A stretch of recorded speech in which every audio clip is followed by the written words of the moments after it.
رو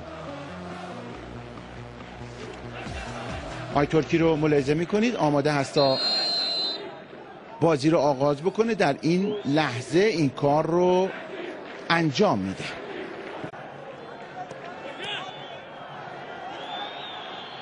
فشنگچی از یه بازیکن عبور میکنه، یه لحظه توپ از مقابل پاهای او دور میشه، به هر حال واگذار میکنه برای نوری در عرض برای مازیار زاره، ضربه نمیزنه، یه پاس خوب رو ارسال میکنه درون محوطه جریمه، فرصت گلزنی برای پرسپولیس و در نقطه کور دروازه‌بان باز هم حسن حوری پرکار بوده تا این لحظه درون دروازه تیم صنعت نفت. به هر حال پرسپولیس میزبان هست و تا اینجا بیشتر صاحب توپ و میدان بوده. مربی پرتغالی نفت رو لحظاتی ملاحظه کردید درون محوطه جریمه، یه لحظه بیرون میاد دروازه‌بان و با او قاطی میکنه سپهر حیدری.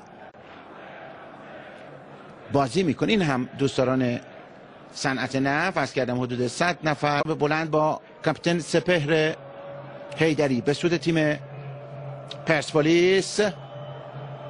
پشت محوطه 6 قدم، یه پاس عقب، یه ضربه و خارج از چارچوب. زاره پشت محوطه جریمه، آفساید نیست، خطا به سود پرسپولیس روی نوروزی. کار رو بلافاصله آغاز میکنن، این ضربه و کنار دروازه توپ در شرایطی بیرون میره که اگر توپ به درون دروازه میره آقای ترکی گل رو میپذیرفت.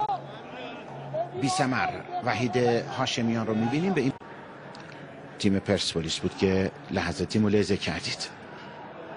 یه پاس به جلو پشت خط دفاعی، موقعیت برای صنعت نفت، یه ضربه و رحمان احمدی با پا برمیگردونه. پاس به عقب، رحمان احمدی، غلام رضایی موفق هست، نگه میداره، با پای راست سانت میکنه، یه پاس زیبا، فرصت برای پرسپولیس، ضربه است محمد نوری و صنعت نفت آبادان.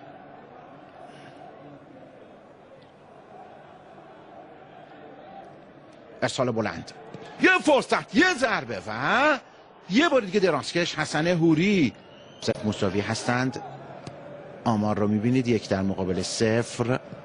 ارسال بلند بعد از تیر 2 نقطه کور دروازه‌بان و بازیکن اونجا نگه داره، اون موقعیت خوب از دست میره و بازیکنان برمیگردن. فرصت برای پرسپولیس، یک ضربه زمینی از حمید علیاصغر میدند.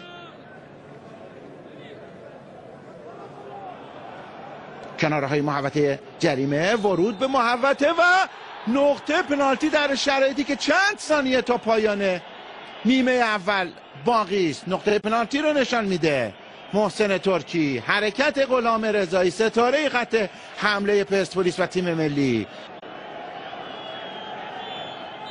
حسن حوری دروازه‌بان پرتجربه و خوبی است. حالا مازیار حرکت میکنه و عالی میزنه توی دروازه.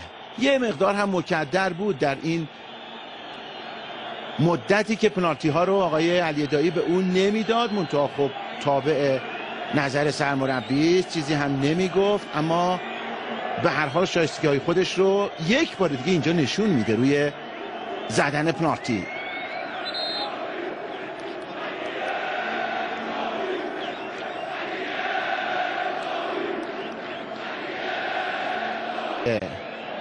یه لحظه اشتباه میکنه حسین بغلانی و در سود خودش میدم آقای ترکی. فرصت زدن کرنر نیست. پرسپولیس نیمه اول رو با پنالتی مازیار زاره 1-0 میبره.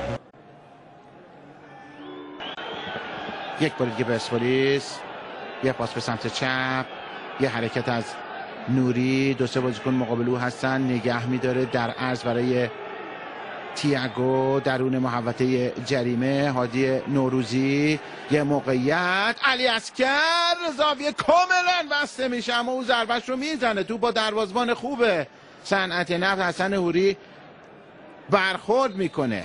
تضمینی برای پیروزی یک تیم نیست، هر لحظه تیم حریف میتونه کار رو به تساوی بکشونه و البته تیم برنده هم میتونه سرمایه‌های خودش رو به 2 برابر افزایش بده. یه فرصت درون محوطه جریمه، پشت خط دفاعی، توی دروازه. گل دوم تیم پرسپولیس اینجا روی یک کار گروهی زیبا به ثمر میرسه و نفسی به راحتی میکشه. آقای علی دایی تبریک میگن به او. لحظاتی مشخص بود. ببینیم با هم جزئیات کار رو. یه پاس گل زیبا اونجا از امیرحسین فشنگچی، حرکت خوب هادی نوروزی پشت خط دفاعی و نهایتا به این شکل ورود توپ به دروازه تیم صنعت نفت آبادان. همچنان دستورات لازم رو صادر میکنه اما با اطمینان بیشتری نسبت به پیروزی. بیرون میاد یک بار دیگه رحمان احمدی و توپ رو میزنه. میبینیم با همینجا جزئیات کار رو کنترل میکنه و با پای چپ به این ترتیب میزنه. باز هم پرسپولیس، باز هم درون محوطه جریمه، یه پاس به عقب، یه فرصت گل و خیلی آسون از دست میده نوری این موقعیت رو. ببینیم چگونه خواهد زد. به این ترتیب از بالای دروازه توپ به بیرون میره. امید شریفی نصر صاحب توپ هستند. بعد از گل دوم یه مقدار اعتماد به نفس خودشون رو از دست دادند یاران صنعت نفت. باز هم نوروزی، یه کنترل، یه پاس به عقب، یه ضربه و واکنش حسن هوری. ضربه غلام رضایی. اتکایی است برای صنعت نفت درون دروازه. پرتاب هست. نمایی از ورزشگاه آزادی رو میبینید که عرض کردم ابتدای بازی استقبال زیادی نشده. دوستداران صنعت نفت در ورزشگاه آزادی رو دیدید، حدود 100 نفر از راهی دور آمدن و تیم مورد علاقه‌شون رو تشویق میکنن. فرصت برای پرسپولیس، یک ضربه با پای راست از غلام رضایی و عبور توپ از بالای دروازه. با تعداد در 1/3 دفاعی پرسپولیس. ادامه بازی. معترض هست یار صنعت نفت، بازیکن شماره 19 دفاع میانی که حالا جا مانده. آفساید هم اعلام نشده. فرصت برای گل سوم. منصوری و حالا آفساید از عارفی اعلام میشه. خود منصوری میتونست گل رو بزنه.